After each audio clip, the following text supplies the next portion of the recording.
We need to pull some HOLDO maneuvers.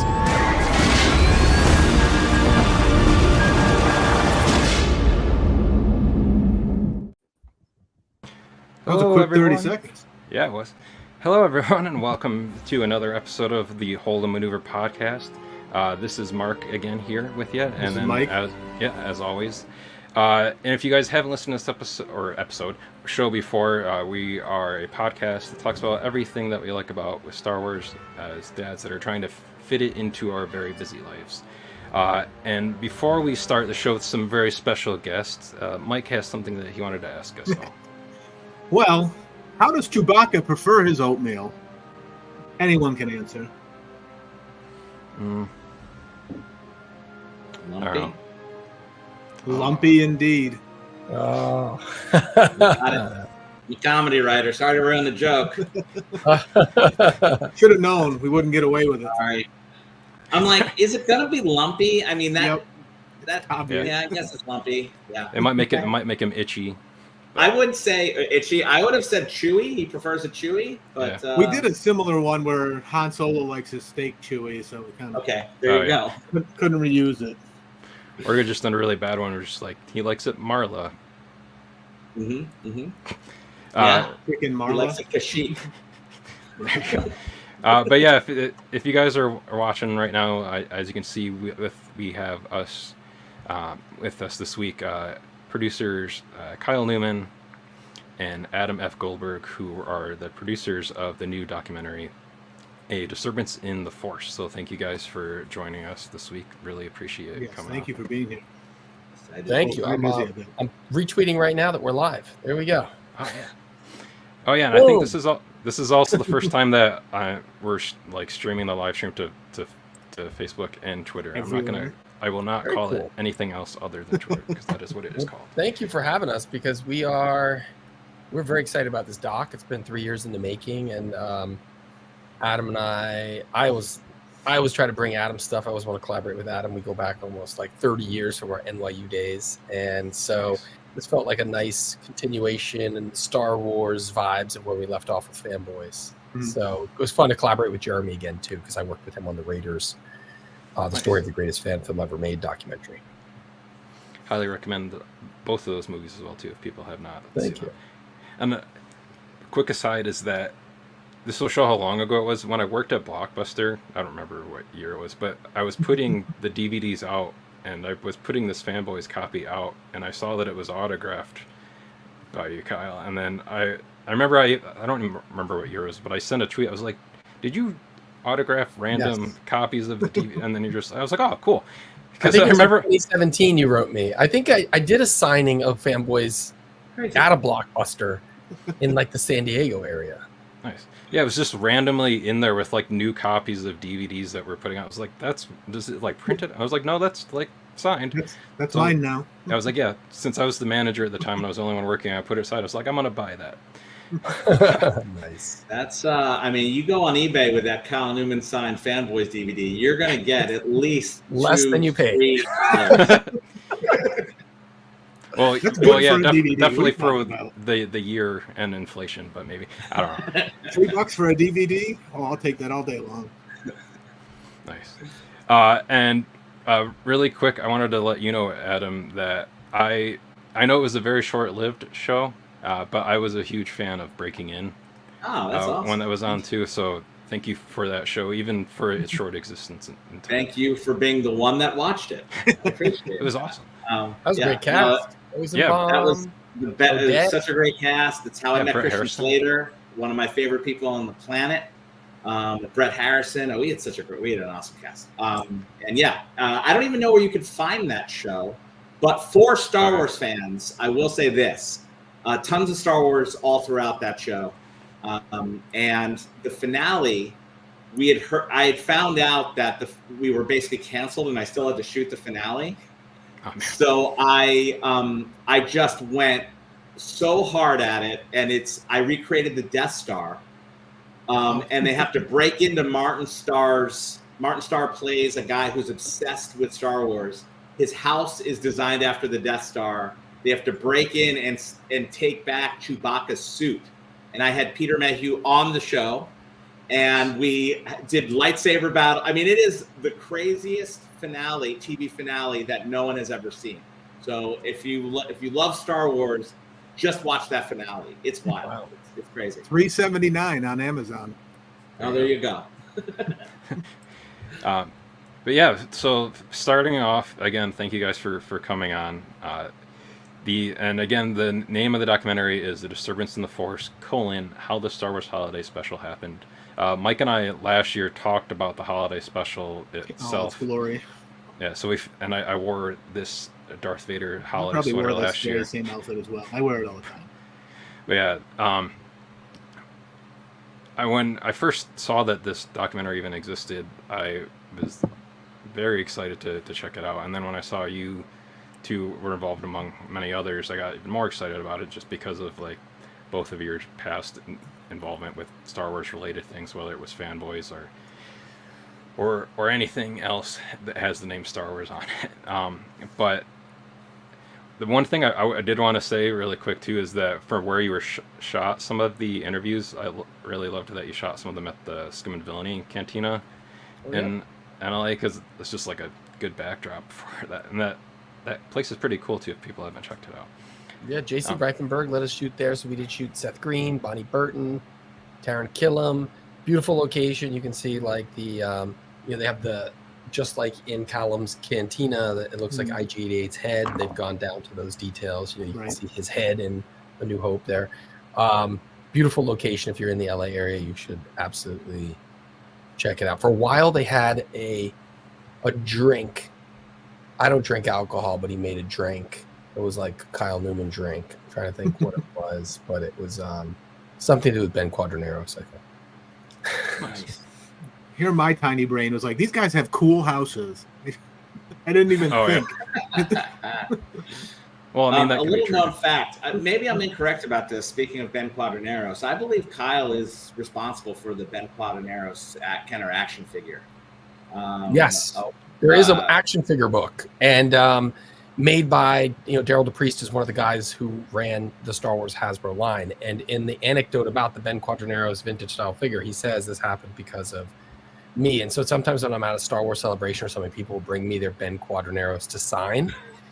And I was at the Universal, like Star Wars, Disney Hollywood Studios after one celebration, and it was like one of those Star Wars nights, and I was with Matt Wood, who's like the sound maestro at Lucasfilm.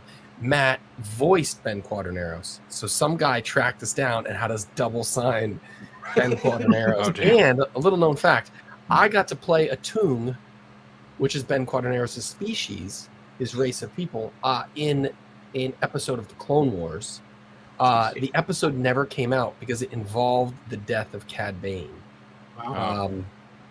And they obviously changed the history of it. It had something different to do with Boba Fett. It was Boba Fett, Orsing, Bounty Hunters Guild, and I was a Toong, and my offspring had been kidnapped by Tusken, so I hired the Bounty Hunters Guild to go track down my family. And I did the voice kind of like Charlie in the Box from the Island of Misfit Toys. Nice.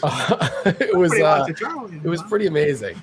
Ben Quadraneros does feel like he belongs in the Star Wars Holiday Special. There is a vibe of like oddness to Ben Quadraneros that it seems like he belongs in somewhere in that special. He just didn't belong in Star Wars. He looked like this weird mutated California raisin. It didn't physics applied to a lot of characters in the Star Wars universe in the original trilogy. Ben Quadraneros, you look at him and you go, this doesn't make sense unless the inside of him is like something gaseous. There's no way those limbs keep him up. And so I always I love the prequels. I love Phantom Menace, but I always hated this character.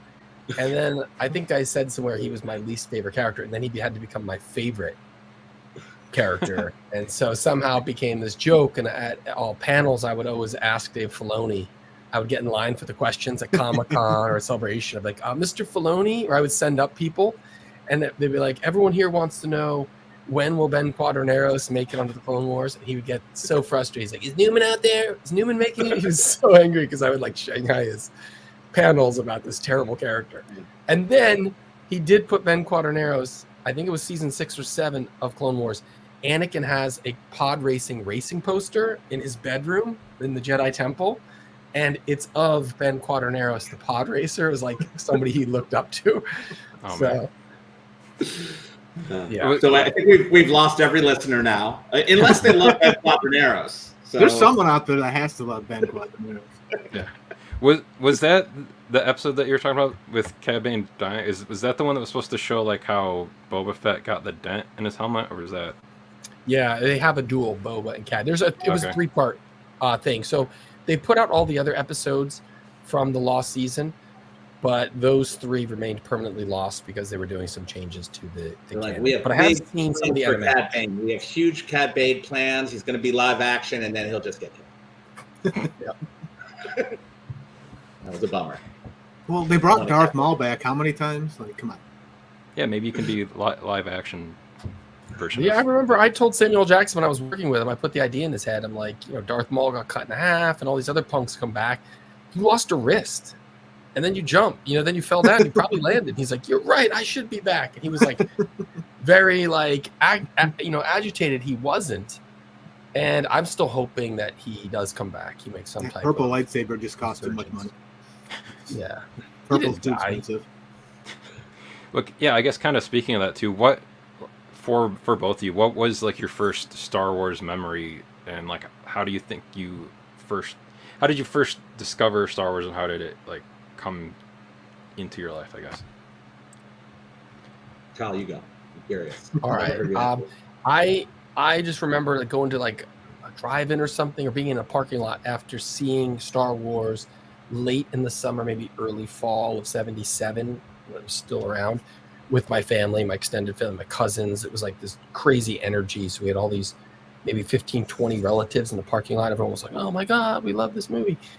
I don't remember, or maybe I saw a picture and I'm making the memory up, but my memory of Star Wars became, like, my first memories are on Earth are of Star Wars or Star Wars related. Star Wars toys, my family bringing home Star Wars toys and hiding them from me and playing games where I'd find them. Everything was Star Wars in my life. So, yeah, that's it. I'm a Star Wars child. Nice. How about you? My literal earliest memory is waiting in line for Empire Strikes Back, and just the line being down. Like, I'd never seen a line that long. Like, when you're little, that young, you like remember like stuff that's like jarring and traumatic. And I think like the fact that there was this long line and my dad was stressed out, and like it was not a pleasant, getting there was like, I still remember it vividly. It was such a madhouse. Then I remember sitting, I don't even think, Kyle, how old were we? So is it, we were like, you were probably close to 4. 4, yeah. So it's, so I don't even know if I had seen, like, I'm sure I had seen Star Wars, but I was 4. But I do remember sitting in the theater watching Empire, and just thinking it was like the greatest thing. So that's my earliest memory, Star Wars. Nice. Yep. You can go, Mike. So Star Wars is important to both of you, you'd say, right? Like, it's an important part of your lives, Star Wars. Right? Yeah. Yes. Yeah. Life and in our careers too. Like, it's, it's there isn't a day that goes by where I don't think about Star Wars. I'm on a thread with some friends. We talk about Star Wars every day. A couple different threads. It's just one of those things where I'm on an Instagram thing with other friends and they just send Star Wars memes to each other. It's inescapable, and professionally you correlate a lot to Star Wars. You're always like, oh, this reminds me of this and this. You just make those natural comparisons dramatically, mythologically.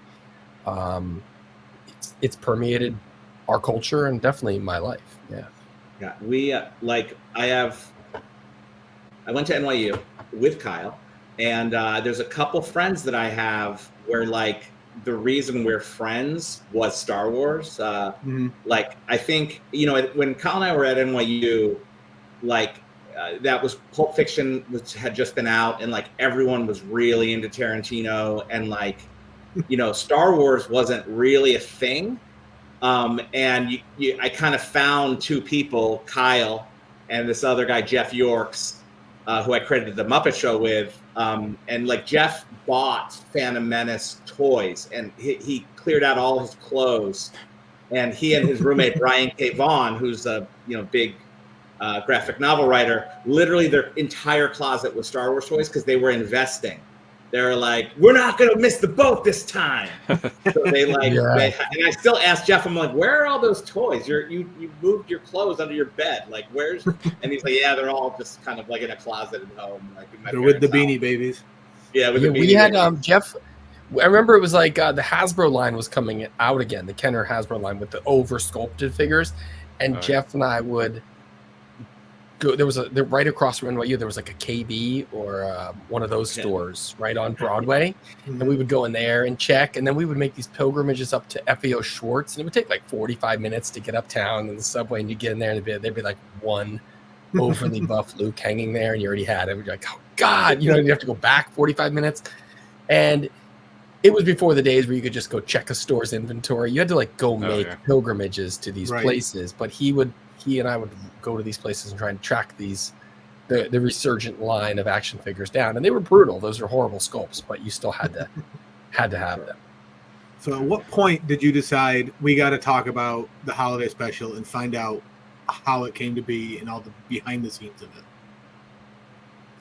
When did that first cross your mind to make this documentary? It was Steve Kozak and Jeremy Kuhn are the co-directors. They're also producers. Jeremy's also the editor.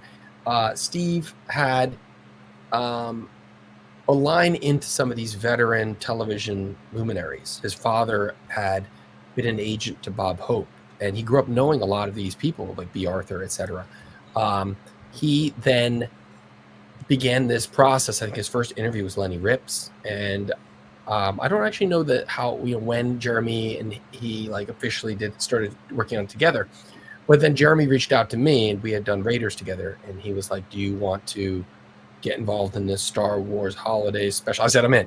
Let's do it." And I talked to Adam, and he was in, and it just became obvious because it's one of those things where there's so many myths and misnomers about it that it made sense that you would need to research, explore it, and actually sit down with these people who were boots on the ground making this, as opposed to hearing like what the internet myths are. But wow, if we can sit with the acting, the dance troupe, or Bob Mackey, the legendary costumer, like when he's showing up those images in the documentary, it feels like I'm in a pitch session with him, and he's selling me on his vision for how he's going to bring this special to life. It's his memory is very present and visceral, and that's what was great about a lot of these guys. So Steve, I think, started this whole process of trying to track down these, variety TV show veterans to put this together, and then we just joined the army that was making this. And really, the army is just the four of us. It's me, Adam, Jeremy, and Steve. So this is a very independent movie. The doc is equally like. We had a screening about maybe a month ago. I brought my wife to it. She's not a Star Wars. I mean, she knows it through me, but she's not rushing out this. She's not watching any of the Disney Plus shows. She's a very, very casual viewer, right? She loved the doc. Like when we were driving there, she's like, "Why do I want to watch this thing about the holidays?" Because the doc is really, as much as it is about the Star Wars holiday special, it's also kind of a deep dive into variety shows of the 70s. Right. Yeah. It's before my time. So, Steve, that's his thing. Like he knows that world inside out, and variety shows are so fascinating. Like the 70s was the Wild West of television, where they just put anything on. And there's only 3 channels, and like a show would be someone just with a microphone singing.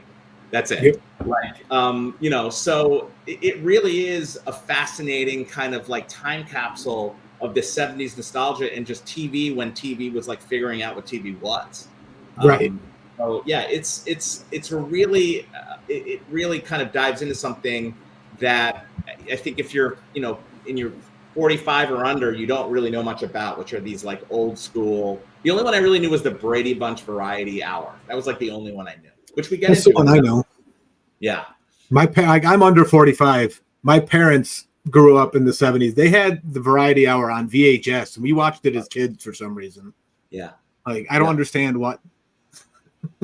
Yeah. I think what Patton says is that, like, the Brady Bunch one, a lot of the bad ones that are like bad, so bad they're good, but like there's ones that are just like really bad that, if you're older, you remember. There's one we show a clip of just two mimes had their own variety show. Oh, yeah. Like Shields Darnell or whatever their name was. I think there's another one. It's like Texaco presents Wayne Newton at SeaWorld. And this was the days when like corporations funded things and they didn't really have any synergy. So Star Wars did not invent the variety format. And if you're coming at this and you don't know about that era of television, if you didn't ever experience it, and you're just looking at this on YouTube, you're going to look at this thing and be dumbfounded. You're like, why? What am I watching? How did Star Wars do this? But Star Wars was really just partaking in something that was commonplace. And this was also the tail end of variety. It was still relevant to a degree. There wasn't anything replacing it. But I think people were kind of at their end with variety television. And an important thing with this and setting up the doc the way they do is it gives you context. You can't just watch the Star Wars Holiday Special without context. And so right now, if you go pop this on YouTube or wherever, if you have like a CD-ROM of it, someone burned and gave you 20 years ago, you don't have context. And what's important about this documentary is that it sets the frame, sets the foundation for how you should look at and experience what you are about to watch. Right. And understanding the financial parameters, the business parameters, that George Lucas, the only reason he says yes to this is because he has a massive investment. His own money is going towards Empire Strikes Back. And he wants to make sure Star Wars stays relevant through the calendar year, that the toys are going to work, and that this Empire Strikes Back film that he's betting everything on also works. So if you look at it like that, you're like, okay, of course he's going to make a decision to say, CBS, primetime, Thanksgiving, Star Wars is going to be on TV. Okay, yeah, I'll say yes. Oh my God, what is happening? He didn't have the time to sit there and do this. And so that's what we try to bring to the conversation. It's easy to make jokes about the holiday special, take low blows. And everyone that's in this has fun with it, but nobody's mean. It's not a mean documentary in any way. We do this with affection and knowledge. Guys like J.W. Rinsler, if you love the making of Indiana Jones, the making of Star Wars, making of Empire, he was one of the greatest Star Wars historians. He got to work directly with George. He's in this doc, and he really brings wonderful insight into internal Lucasfilm and George's thought process. So it was any way we could get a vantage into early Lucasfilm or onto the set. That's what we coveted. And I think that's what really comes to life in this experience, because it's too easy just to make fun of it, but it's so much more fun to hear these stories. Oh, I wholeheartedly agree. When I watched the doc, it wasn't what I was expecting. I thought it was going to be one of those making fun of type deal. And we'll talk about it a little bit, the revelations and stuff that came out. And I was like, wow, that is, who would have guessed? Like, Robin Williams almost in the Star Wars special. Oh yeah. Wow. Yeah, that blew my mind. I was like, oh, that would have made. I don't know where he would have shown up, but he would have just Han been Solo married to a Wookiee. Han Solo was supposed to be married to a Wookiee. That was like one of the things George wanted. Like, there's some crazy stuff. You can still do that in Solo too. Yeah. Good. Wookiee divorce. Yeah, I mean it's really interesting to because Star Wars now is such a huge, like, all-encompassing behemoth. Like, this was the time when there was no Star Wars except for one movie.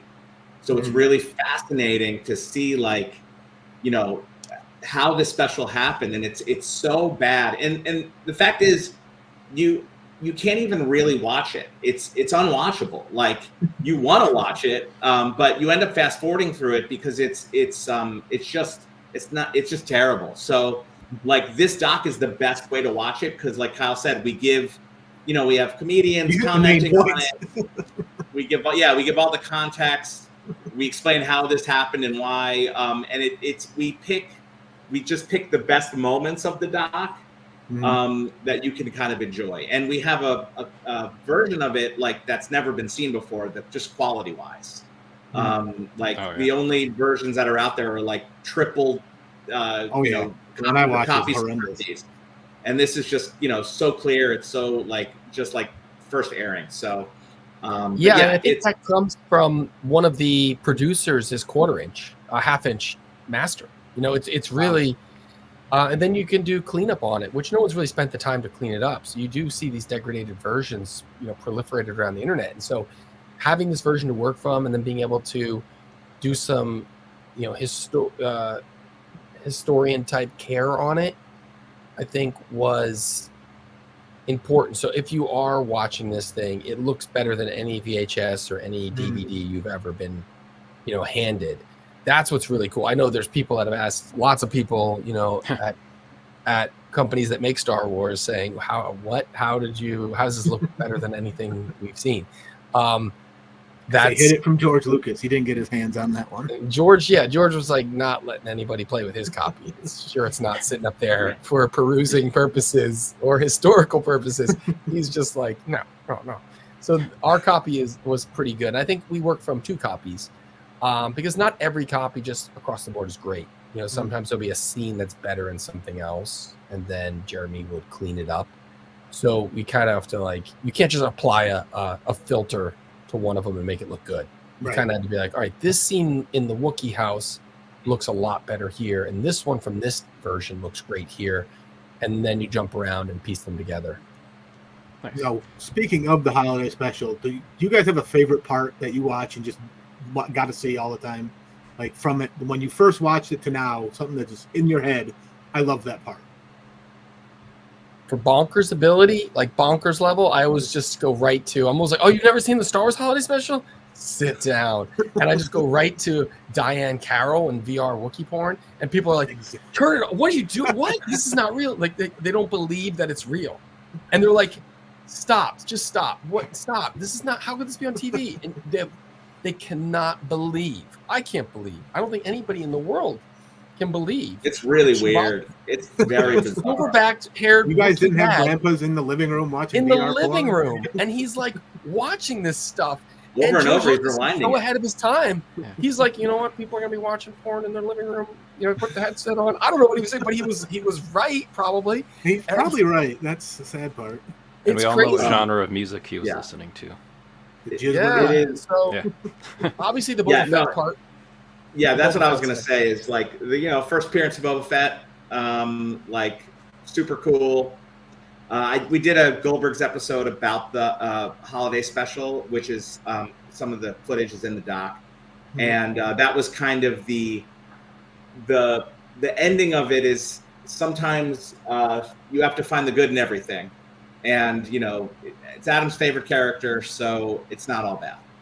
So that's, introduced arguably the coolest Star Wars character from this special. So that's something. Yeah. Now, saying that, did Book of Boba Fett change your mind on that? Yes. We don't have to get into all that, but I think on our panel, I started complaining about Book of Boba Fett. I don't want to be controversial. Maybe this isn't controversial, but I say it all the time, so don't feel bad. Just conceptually, to have a trailer where Boba Fett is saying, I'm going to rule with peace, and, Jabba the Hutt was mean, and I'm going to be nice. I think conceptually, it just wasn't not a choice I would have made for that character. I can agree with that. There was a series of choices that I wouldn't have made. One of them is just they set it up at the tail end of Mandalorian, and he just walks in and kills Bib Fortuna in cold blood. I never knew what Bib Fortuna's problem was. His problem with Bib Fortuna was they never explained that. But then they go and they show that by the time Boba went and killed him in cold blood, he had already gone on this sojourn and became like a Tusken in spirit, and he was an evolved man. That was the evolved man walking in to murder someone in cold blood and then taking over and say, I'm going to run it with 2 people. It kind of made no sense. And then there's this beautiful scene where Boba Fett, he flies above the Sarlacc pit and he's looking for his armor, right? And he's hovering and he gets down close and it's done so well. And then you're like, that's like if you drove home from a bar and you're like, I must have left my keys at the bar. You know, you're like, you got out of the Sarlacc pit. You know you got out. You punched your way through 10 million tons of cubic sand, apparently. And then he's laying there, and he knows the Jawas took it from him, but he flies back there drunk, and he's like, I'm looking for my suit. You know, it makes no sense whatsoever. But it's a cool scene, and you're like, am I supposed to be critical? I liked all the. I was a sucker for all the Rancor. I loved that. Like he was riding the Rancor at the end. I thought that was cool. There was cool stuff in it. That's some good stuff. Always has good stuff in it. Always has good stuff. In any Star Wars thing these days has like stuff you could point to as making you feel like a kid again. And then there's and then there's some misfires. You know what it is? I love it so much, guys. It's like I love it so much that I can't help I want to make every Star Wars. I want everyone that watches Star Wars to experience the best Star Wars ever. I can't help but watch it and go, oh my God, if they would have just done this, or why is Boba Fett talking so much? He's a man of few words. He's mysterious. And you're giving him like a page monologue. Like clearly Timur Morrison doesn't even want to be reading this thing. When he's doing the press, he's even saying, why did they give me so much dialogue? You know, he's like, it's like,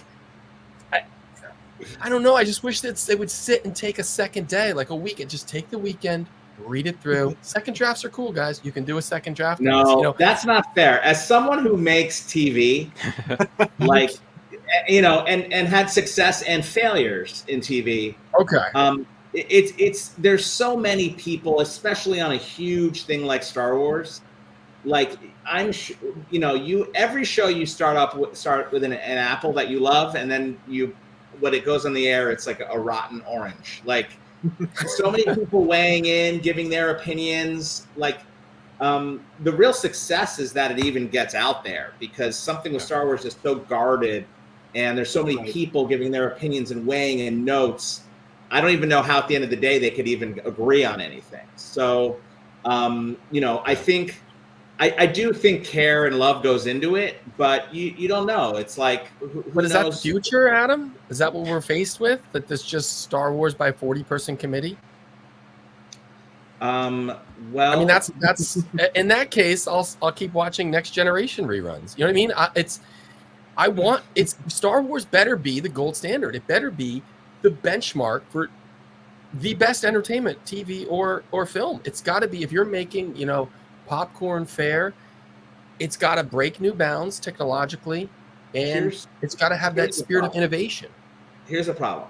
The problem is that it depends on the show. Andor was always going to be a gritty Star Wars for adults. Like it would, it was going to be nuanced and complex, and that delivered. When you have something like did Tony Gilroy have a committee? Did it feel like Tony Gilroy had a committee? No, he didn't, right? But when you have something like Boba Fett, that's a huge money-making character for Disney. So you have Disney corporate going, well, we have Boba Fett, we're selling so much merchandise, and it has to appeal to 4 quadrants. He can't be mean. He can't be so you are kind of hampered by the corporation that owns this thing. So I'm sure there was, I did Muppets. Virtually every scene was looked at by different departments. Is it appropriate? Like, again, Muppets is, skews younger, but it doesn't really. I mean, Star Wars is for all ages, right? So I think a lot of this is like the Disney machine having to kind of maximize their investment. Right. And unfortunately, that hurts creative. That's how I always felt about it, because Disney had too many fingers in there making changes. Go ahead. Disney I was going to say, make money. They just want to make money, and you got to respect it. They bought it for billions of dollars, and if they had a R-rated Boba Fett show where he was the probably show we all wanted, I can't sit down with my young kids and watch that, and my young kids then can't get a Boba Fett action figure because they can't watch the show. But I don't want we had the Goldbergs too in 20 years. Yeah, I don't want R-rated Boba Fett. I want Star Wars Boba Fett. You know what I mean? I don't need Star Wars to have aged with me in a selfish way. I don't need the adult version of bounty hunters.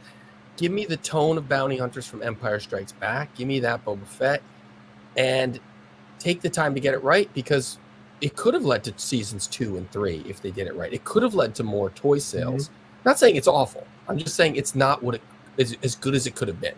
And I hate being critical of people. I know how hard it is to make things. The only time I'm ever critical of media is when Star Wars, because I've been doing that since before I was a filmmaker. It's something that's near and dear to me. I'm going to keep it honest. I'm always going to keep it honest. It could be better, you know. I know how hard it is to make something, but I don't think anyone's out there saying that was the best it could have been. But can it be better when you have Disney saying the Boba Fett you want to do isn't the one that's going to make us the most money? Like, you know, and if you don't agree, well, then we'll get someone else to do it. So you're forced to work within parameters, corporate parameters. And it's ironic because George Lucas is the ultimate indie filmmaker, right? Who self-financed Star Wars. So he sold it to the opposite, a place that is really about it's about stockholders. So, you know, stockholders need money. They need to show that it's profitable. So it's, you know, that's why, you know, that's why I think we get a lot of the stuff we do get from these big like corporate entities that are making IP. Yeah. So like kind of talking about like how the vibe of the documentary you guys made is, our friend Kenny, he does a podcast called Trek Wars with his friend Aspen, where they watch an episode of Star Trek and an episode of Star Wars at the same time.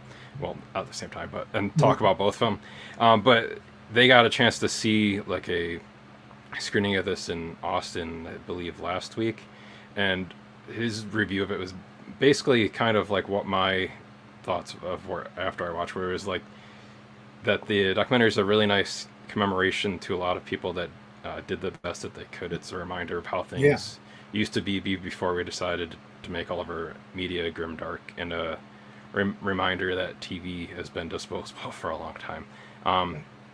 But I like the quote like from Kevin Smith in there too. It's like it ain't Star Wars, but what it is. Yeah.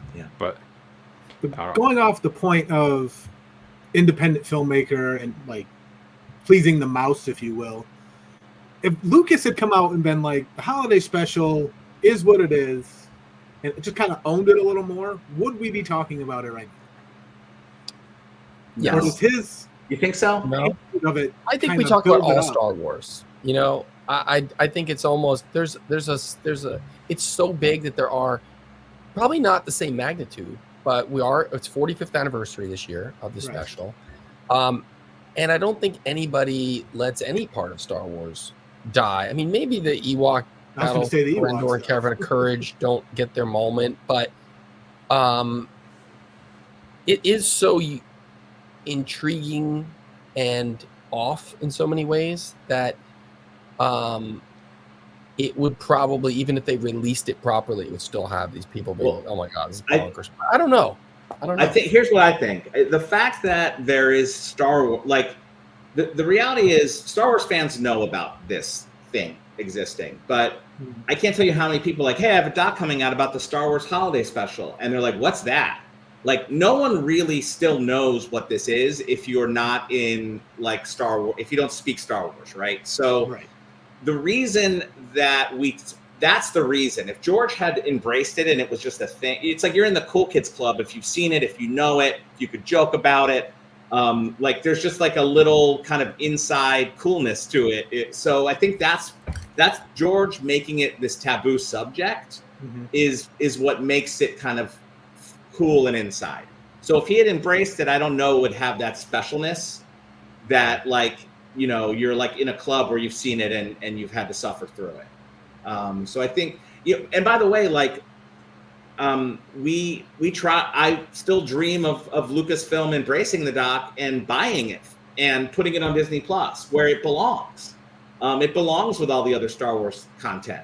You know, we're figuring out where it's going to land, and there's other places, other big streamers that will have a piece of Star Wars content. And that bums me out. Because I feel like it should sit next to on that app next to Empire Strikes Back when you're scrolling. And they will not embrace it. Yeah. They will not embrace it. Related content. Yeah, exactly. No, they won't. it's still a very controversial subject. Like I was able to have them engage and have talks and go up the chain, and what came back was, this is a controversial subject for us, and there's a lot of bad blood about it, so we can't really embrace it. So it's a bummer. That answers one of my questions, was if you guys had permission of some sorts from Lucasfilm, or if you had any conversations with them one way or the other. The conversations were had, and look, it's a documentary, and documentaries come out all the time, and people are bummed and angry that a documentary is made. That's why documentaries exist, right? They can be, a filmmaker can use what's the term, Kyle? Like fair use law to make something, right? And you can make it against someone's wishes, and that's kind of what we did. I think they would rather that we didn't dig up this doc and do a whole thing on it, but we really wanted to tell the story, and we wanted to. I wish we could have interviewed George. That's what I really wanted. Like, imagine how cool it would have been if at the end of this doc, after you saw the whole journey, here's George Lucas, and he's finally talking about it and that would be awesome. Yeah, even if he just said no comment, right? Just comes in, sits down. You're right. I mean, I think it's documenting a piece of history. Forget that it's IP. Forget that it's Star Wars. Forget that it's Disney. This is a period in American culture when people gathered around television sets. They had 4 channels, maybe less, and they watched things as a family. This thing aired to 13 million people on November 17th in 1978. This is not like some small piece of media. This is a big event. This is coming after the biggest movie in motion picture history in the era. So we're documenting mainstream culture here. It's not like, oh, we're playing as someone else's IP. This is out there. These are clips that have existed online for God knows how far. I mean, that's how we research it. We've aggregated it. We've curated it. Right. That's what this does really well. It curates what's already out there. Everything's at your fingertips. If you want to go watch the holiday special, there's 3 or 4 copies of the holiday special on YouTube that Lucasfilm have left up there for 14 years. You can go watch it. Like, they haven't taken those down. So it's one of those things where, I don't know if it's uncomfortable or not. I think anybody at Lucasfilm watching this would go, oh my God, this is fantastic. This is done with love. Like, this is a really, and they probably love the holiday special. A lot of people up there are aware of it. And they're all good, smart people that love Star Wars, There shouldn't be anyone, that's upset by it. And we, obviously did our research and vetted everything we were putting in here through fair use lawyers. And so, no, it's not like direct permission from them, but it is something that should be welcomed by them. What I don't fully understand is how they just released a Chewbacca Life Day action figure with the red robe. And when you go to Disneyland, there's holiday special merch that you can buy that's kind of like there because it's like, yep, it exists and it was bad. And like, so they're fine merchandising it. They do it. Dude, I got in the mail today, Adam. In the mail today, a friend sent me the Chewbacca red Snuggie that says Life Day, the Chewbacca Vintage Collection action figure, which is a photo of Chewbacca, the photo from the special, and an ornament of Han and Chewbacca made by Disney for Disney parks, and it says Life Day on it. It's like they are merchandising it across the board, but they are afraid to just say, yeah, it came from this, I think on the back of the action figure, it mentions it. It's so weird. Oh, by the way. So weird.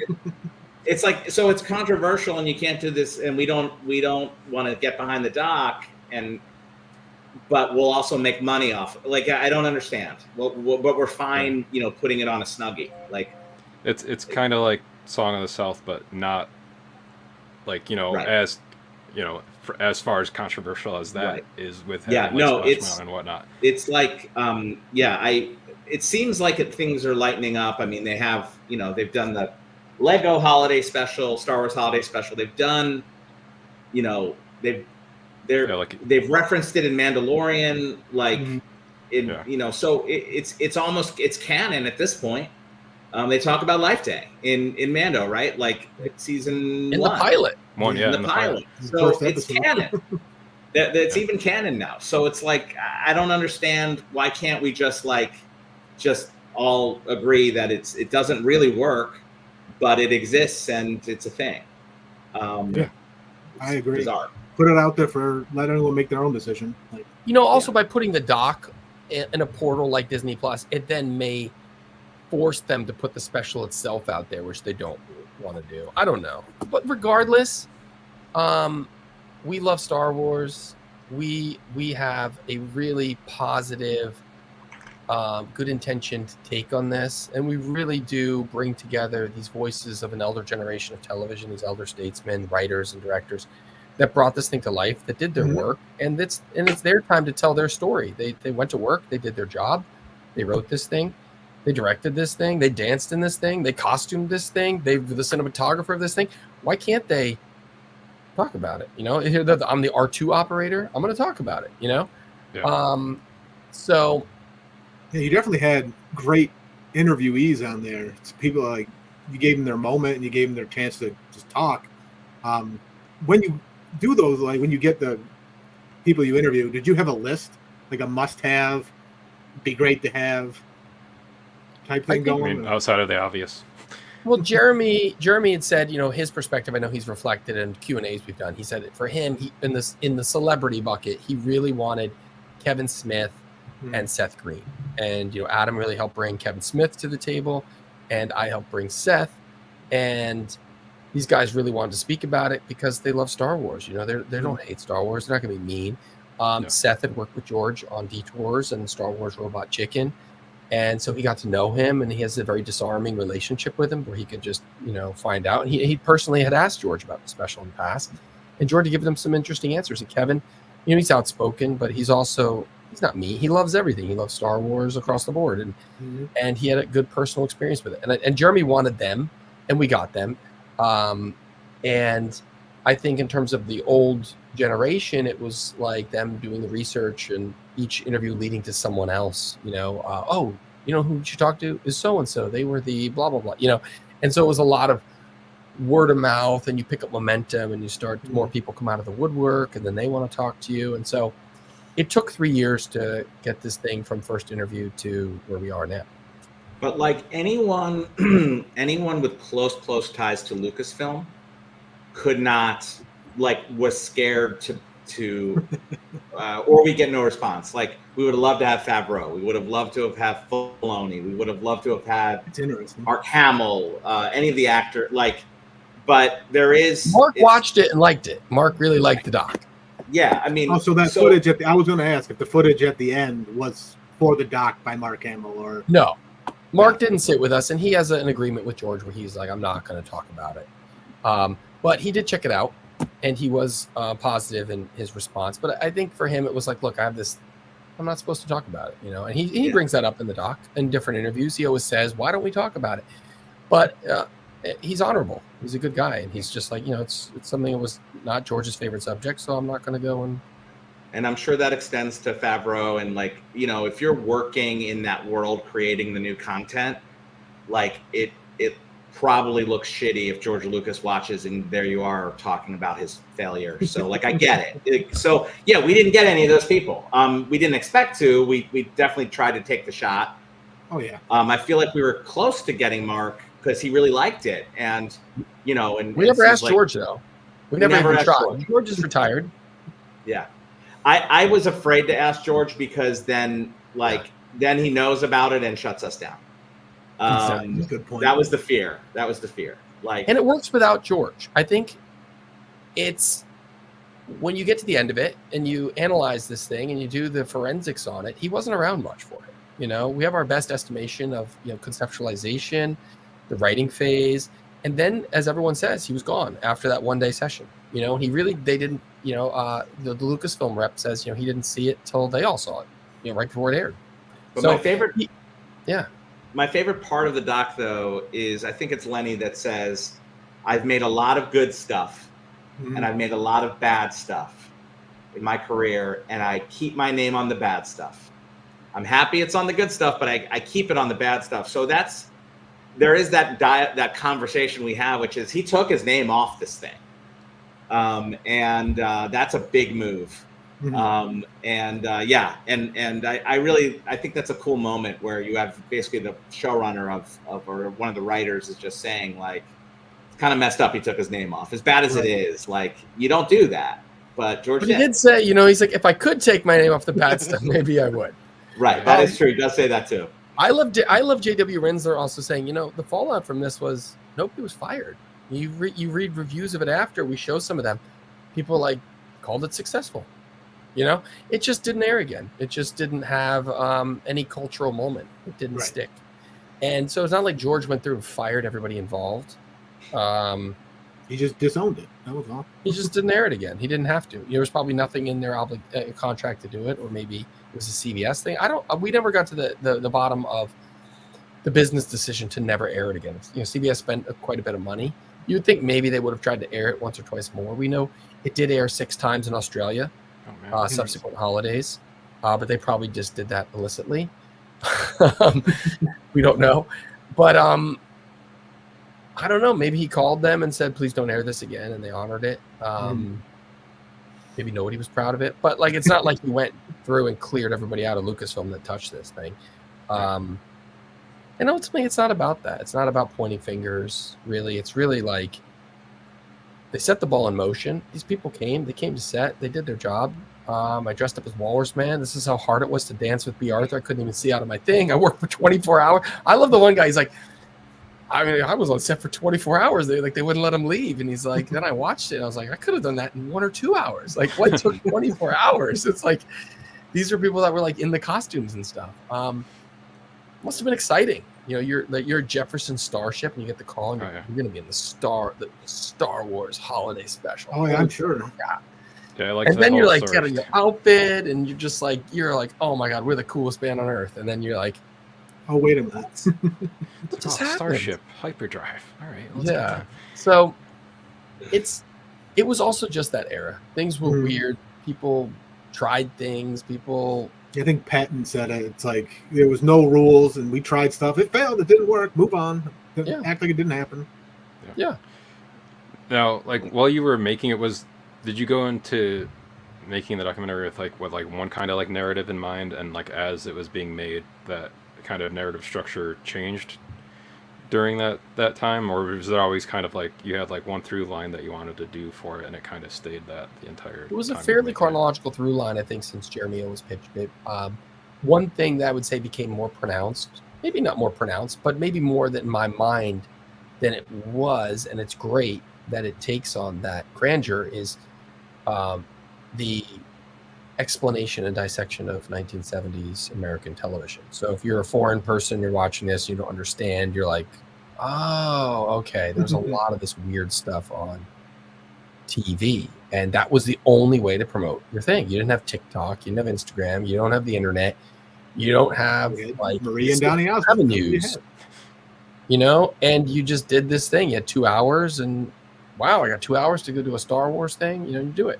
And that was it. That was the landscape. And so setting that up to give you that information going into it before they even begin the production and the writing and physical production of it arms you with the right context. And I think that took a bigger, in my mind, I think it took bigger than I was anticipating, a bigger chunk of time, but it was done really well by Jeremy and Steve.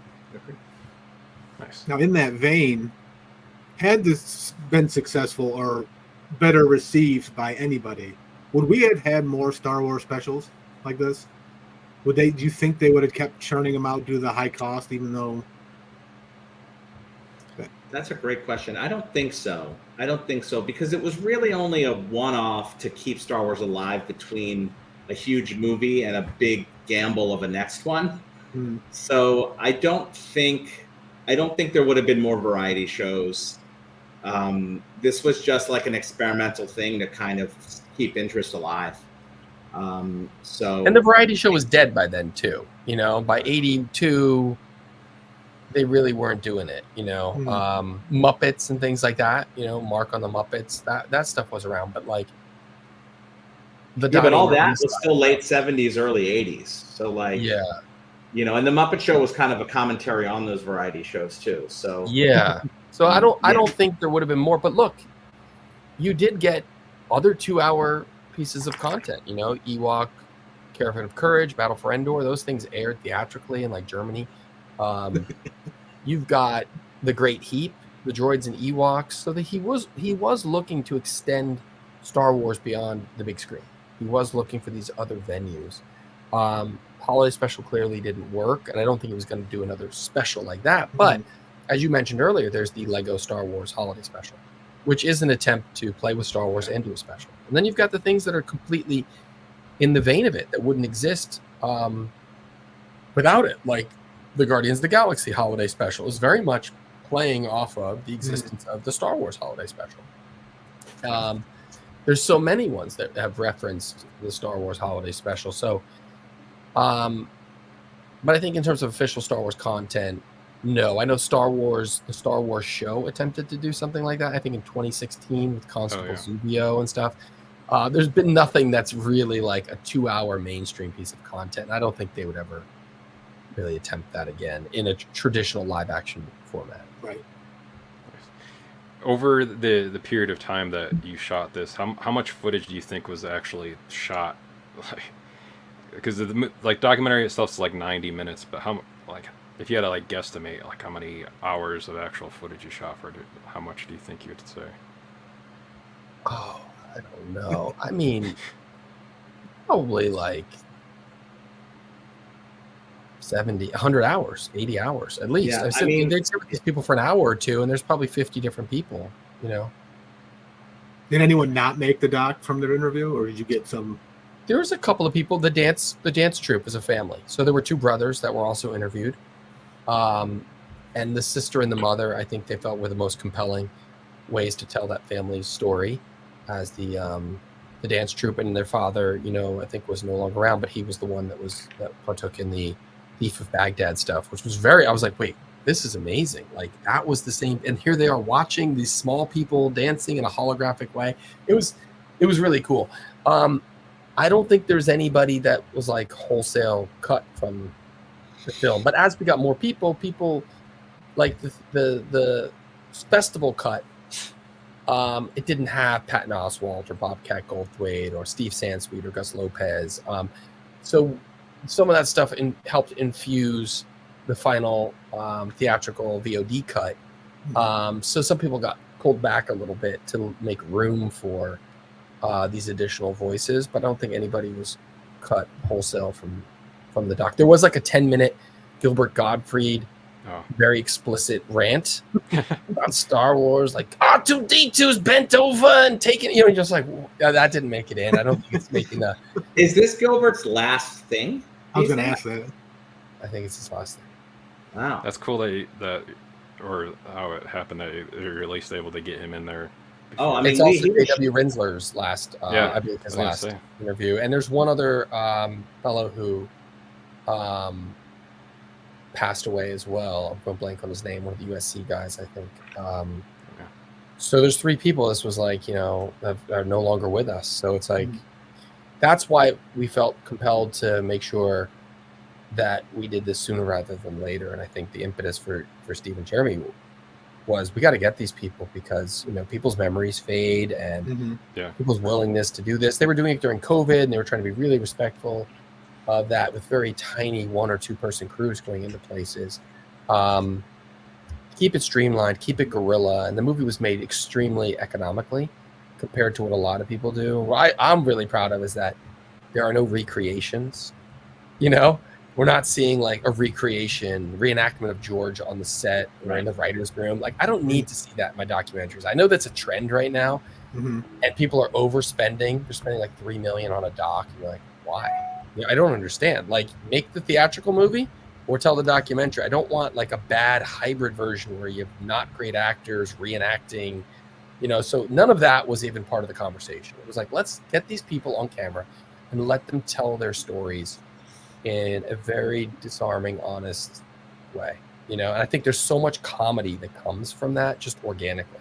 You know, people are just like, there's an absurdity to this entire thing. Like the biggest movie of all time is being turned into the worst content of all time. You know, I'm a huge proponent of Star Wars needs more comedy in it. Right now, I feel it insists upon itself at times, but I feel like the world needs another Spaceballs type moment with Star Wars.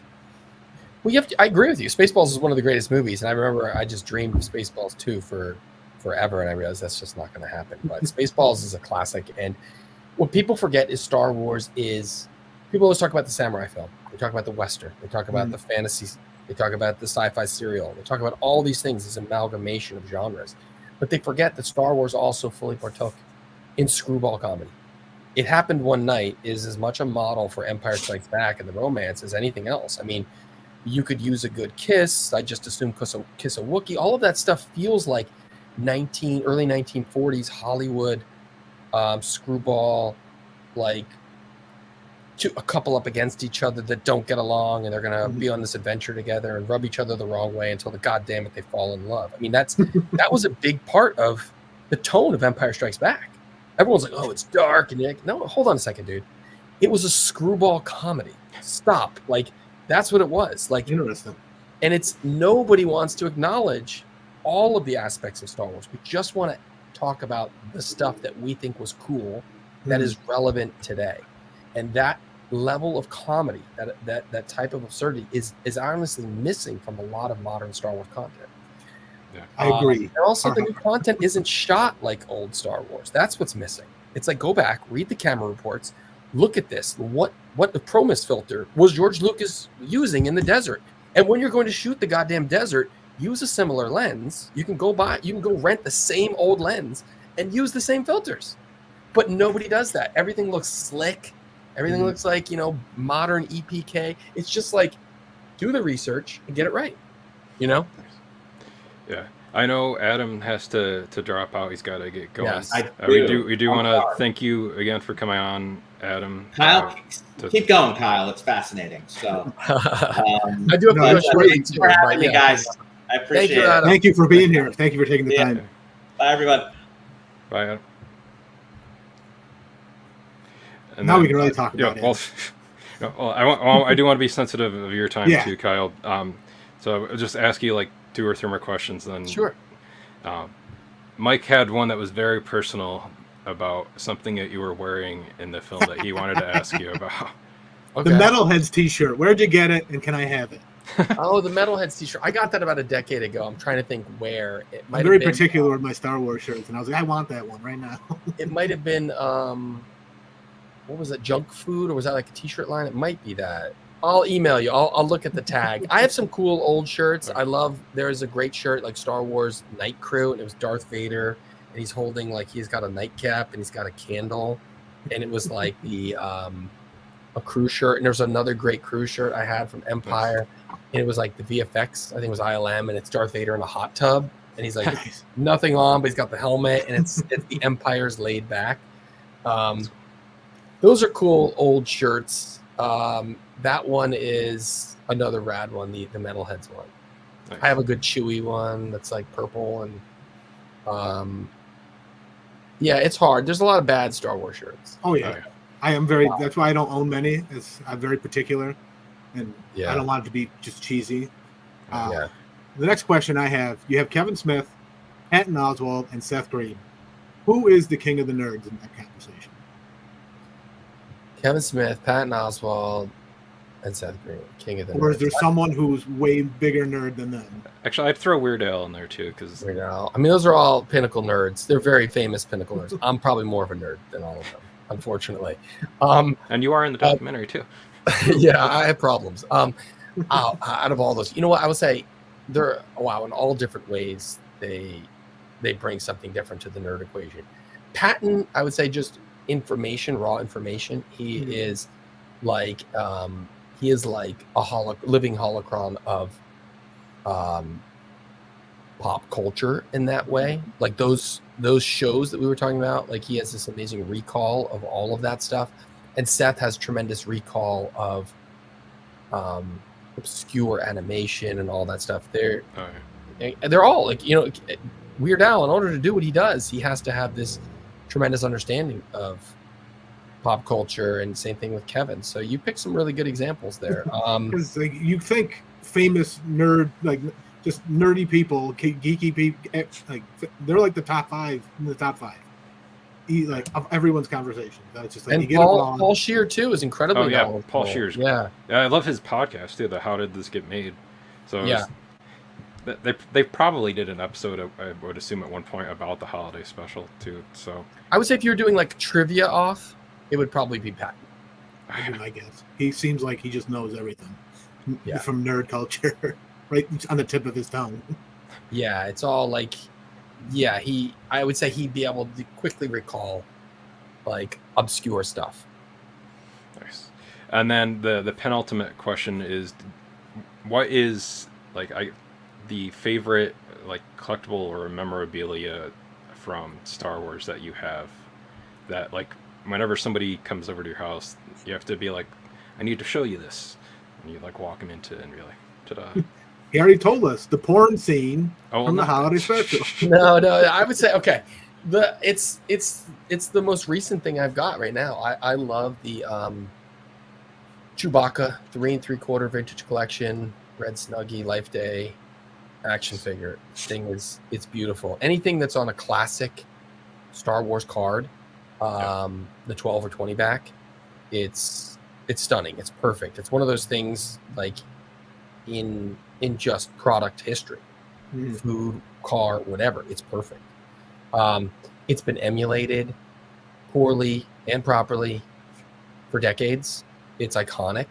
I wish Hasbro would also just only package things on that, because if you're new to the collecting of toys or you're just a kid buying toys, it looks great. You don't know that's been the package for 40, 50 years. And if you are a lifelong collector, you're walking down the aisle, you're probably going to be like, oh my God, like you got away from me. What's this? Pulls you back in. And if you're a lifelong collector, it just kind of helps, create continuity and synergy.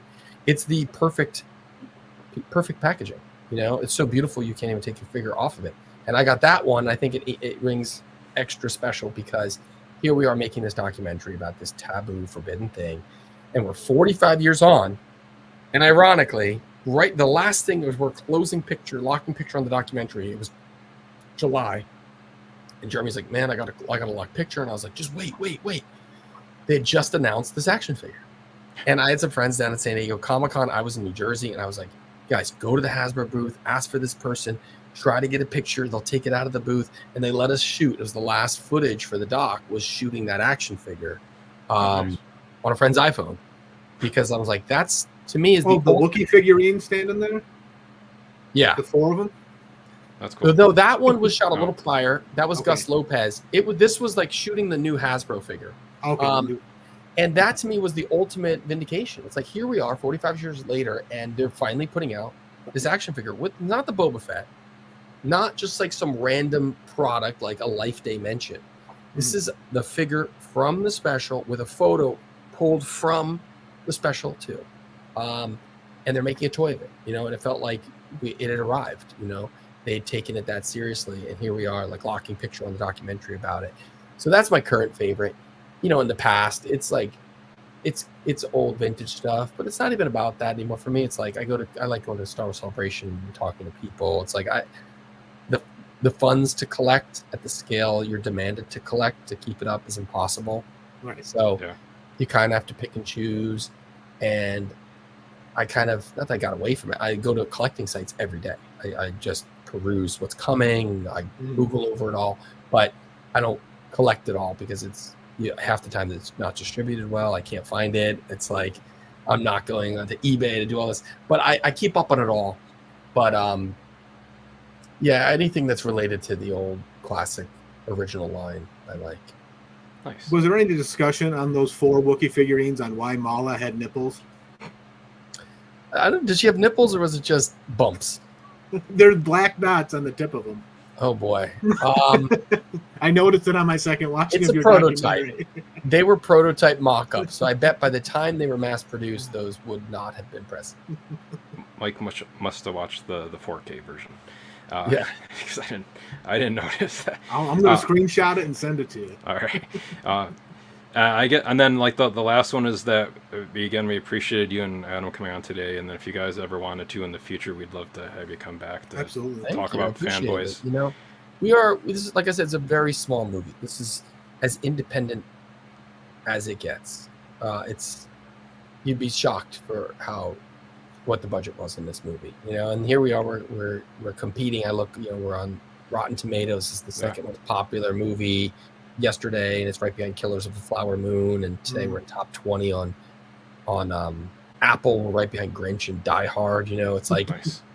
It's pretty cool that a movie made for virtually nothing is having a little moment, and people are fascinated by this special. And so we definitely appreciate all of the support from the fan community, all of the extra attention. If you want to go online, if you've seen it, please go to like IMDb or Amazon or Rotten Tomatoes if you bought it or whatever, and write an honest review. If you liked it, please say you do.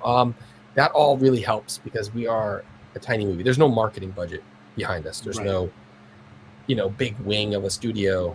There's no budget to keep dropping trailers on, it's just like us going on podcasts and talking to guys like you who also love Star Wars. So we appreciate the platform to talk about it. And I appreciate the documentary because there's revelations in there like Robin Williams, the fact that we had the misnomer of Luke car crash. That's why the Wampa smacks him, that being true.